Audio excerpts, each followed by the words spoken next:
sábado o Verratti começou a ter febre, teve gastroenterite também.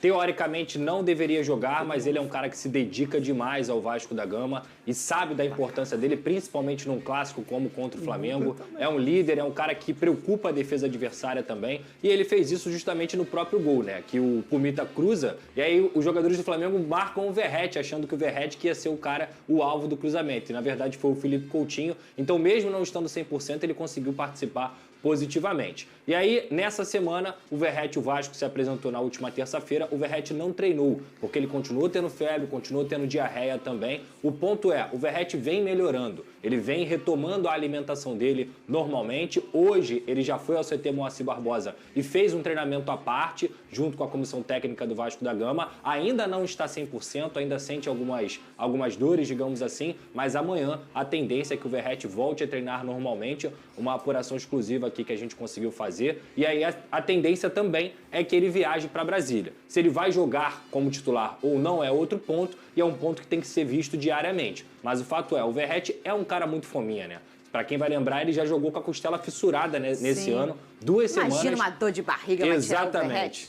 Exatamente. Então, assim, o Verratti é um cara que se dedica muito ao Vasco da Gama e é um cara que deve viajar normalmente para Brasília, voltar a treinar com esse grupo, ainda devagarzinho, mas está se recuperando bem e a gente deseja melhoras aí ao Pirata. Aqui no canal Eu Torço Pro Vasco, e como vocês viram aí, o Lucas Pedrosa falando, o homem é fominha, rapaziada. O cara quer jogar todo jogo, e que bom, né, que temos o Pablo Verratti voltando aos treinamentos, podendo aí fazer o seu recondicionamento físico. Passou por esses dias aí de febre, desde sábado, como o Pedrosa falou, estava com quadro febril, e agora pode voltar a jogar aí pelo Vasco. O importante é o seguinte, rapaziada, que hoje o Vasco tem um time que tem alma, e alma de garra, guerreiros, jogadores que querem dar a volta por cima e estão mostrando isso. E como a gente sempre vem falando aqui, é esse espírito que a gente quer no nosso clube, né? No nosso time. Chega de sofrimento. E falando de sofrimento, eu vou botar um vídeo também aqui do André, lá, o comentarista lá da ESPN. Ele falou o seguinte, rapaziada, falou que o Vasco é um time que não se entrega.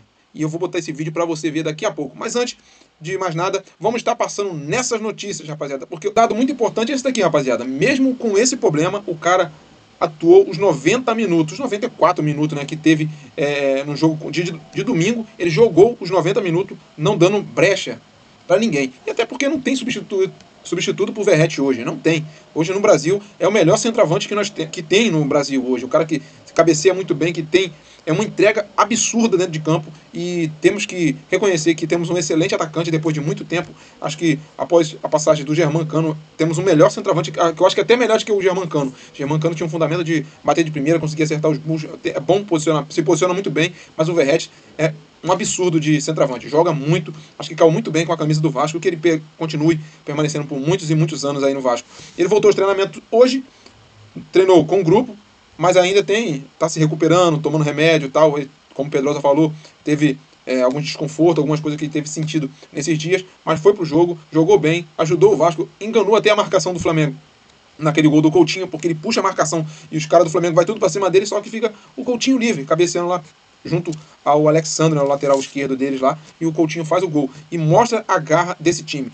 E dentro dessa garra, rapaziada, nós vemos aí o Verratti, 90% das partidas ele jogou todas, quase não foi substituído. Poucas vezes a gente tem visto o Verratti ser substituído. E o Vasco mostra que tem um excelente centroavante, né, galera?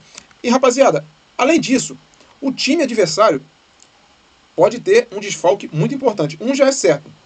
É o Caio Paulista, né?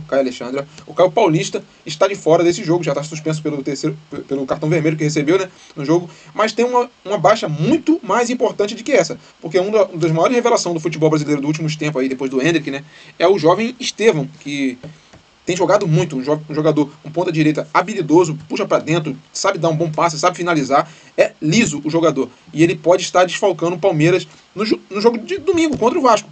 E isso acho que é um ponto importante, porque quem jogar ali para aquele lado, que no caso é o Lucas Piton, tem que se dedicar muito, tem que se preparar muito fisicamente para esse jogo. E essa pode ser a baixa do time do Palmeiras.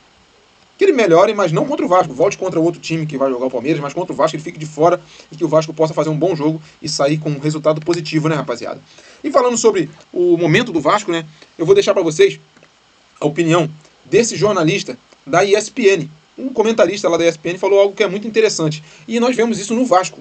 O Vasco tem muito isso, mas eu vou deixar para você primeiro, depois você vai me dizer o que você achou. Vou rodar o vídeo para você. O mérito do Vasco atual é não se ausentar, é ter a força mental e a confiança que de um jeito ou de outro ele vai conseguir competir, vai seguir competindo, né? Então, nesses últimos dias a gente teve 2 exemplos. Volta da Copa do Brasil em Curitiba, num lugar difícil de jogar. O Vasco leva 2 gols em inferioridade. Aí é uma bola levantada na área para o jogador mais perigoso pelo alto do futebol brasileiro. E ele aparece para fazer um gol que é determinante, e aí muita coisa acontece depois, mas o Vasco persevera. Também é uma situação típica que outras equipes recentes do Vasco abaixariam a cabeça, levariam mais gols ali e aí deixa para o ano que vem. Então, a força que essa equipe tem, que muitas vezes não é nem uma questão técnica, o Vasco foi buscar o jogo ontem num aproveitamento inteligente de um momento que não voltaria. O jogo já estava terminando. Todo mundo assistindo o jogo entendia que o Flamengo se encaminhava por uma vitória. Eu acho que exceto os vascaínos mais convictos e os jogadores do Vasco dentro de campo, certamente o seu treinador do lado de fora. E a jogada é bem feita, é inteligente, tem a inversão, tem o aparecimento de um jogador pelo meio da área para fazer um gol de cabeça, o que é incomum. Talvez não seja correto dizer que ele fez um gol de cabeça, ele fez gol com a cabeça, né? Porque não foi, se você comparar o gol de cabeça do Verratti e o gol de cabeça do Coutinho, parece que são coisas distintas, né? Quase que opostas. Mas o Vasco foi buscar, por quê? Porque não se ausentou. E o resultado é muito importante, né? Porque a gente brincou que foi 1-1 para o Vasco. Pela maneira como você resgata um resultado, que estava difícil de enxergar. Mas os jogadores em campo foram buscar.